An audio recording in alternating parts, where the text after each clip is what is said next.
অবৈধভাবে অস্থায়ী কর্মী নিয়োগ নিয়ে উত্তরবঙ্গ বিশ্ববিদ্যালয়ে বিক্ষোভে সামিল হলো বিজেপি যুব মোর্চা।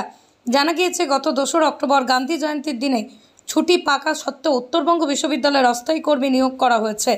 অভিযোগ, প্রাক্তন রেজিস্ট্রার তার কার্যকালের শেষ দিনে অনৈতিকভাবে বেশ কয়েকজন অস্থায়ী কর্মী নিয়োগ করছেন।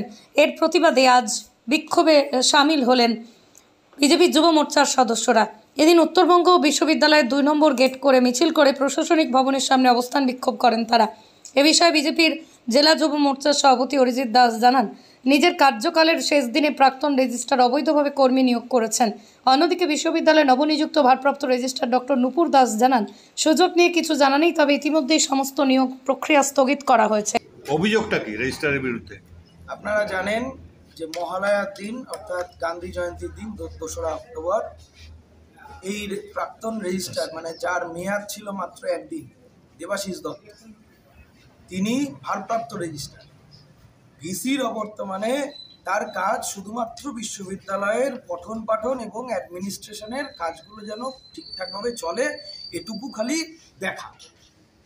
অথচ সে দেবাশিস দত্ত সম্পূর্ণ বেআইনিভাবে বেশ কিছু ডিপার্টমেন্টের হেড অফ দ্য ডিপার্টমেন্টকে ফোন করে ভার্বালি নিয়োগের কথা বলে প্রায় 16 জনকে প্রত্যেকটি ডিপার্টমেন্টে তারা নিয়োগ করে এবং হোয়াটসঅ্যাপের মধ্য দিয়ে তাদের জয়নিং লেটার, অ্যাপয়েন্টমেন্টের লেটারগুলো পাঠানো হয়।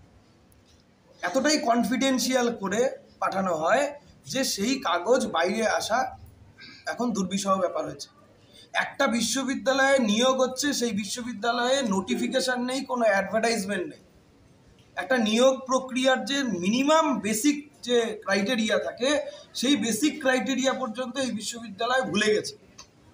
একজন ভারপ্রাপ্ত রেজিস্ট্রার তার ক্ষমতা কি সেটাও নিজে জানে না। নিজে ক্ষমতা না জানা একটা ভারপ্রাপ্ত রেজিস্ট্রার তার মেয়াদের শেষ দিন চলে যাওয়ার পরেও সরকারি ছুটি, গান্ধী জয়ন্তীর দিন রাতের অন্ধকারে নিজের বাড়িতে বসে তৃণমূল কংগ্রেসের স্থানীয় কিছু নেতাদের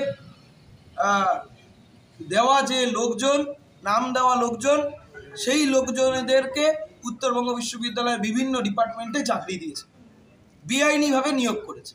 আপনার এর পরবর্তী পদক্ষেপ কি? আমরা পরিষ্কার, এখন বর্তমান রেজিস্ট্রার যিনি আছেন, 3 তারিখ থেকে যিনি দায়িত্ব নিয়েছেন, তাকে আমরা ডেপুটেশন দেব এবং ডেপুটেশন কপিটা আমরা কপি টু চ্যান্সেলর অর্থাৎ রাজ্যপাল, আমাদের মাননীয় এমপি সাহেব রাজু বিস্তাজি, আমাদের এমএলএ সাহেব আনন্দ বর্মন, সবাইকেই এবং ভাইস চ্যান্সেলর প্রত্যেককেই আমরা কপি টু করছি। দ্রুত এই প্রাক্তন রেজিস্ট্রার, সদ্য প্রাক্তন ভারপ্রাপ্ত রেজিস্ট্রার দেবাশিস দত্তের গ্রেপ্তার, অবিলম্বে সিবিআইয়ের হস্তক্ষেপ এই কাজে, যেখানে সারা বাংলা জুড়ে দুর্নীতির আতুর ঘরে পরিণত হয়েছে, যেখানে বড় বড় রাঘব বোয়ালরা জেলের ভেতরে, সেখানে এই ধরনের একজন ভারপ্রাপ্ত রেজিস্ট্রার এত সাহস কি করে হয়? তার মদতে, তার অঙ্গুলি হেলনে এত বড় সাহস তার হলো।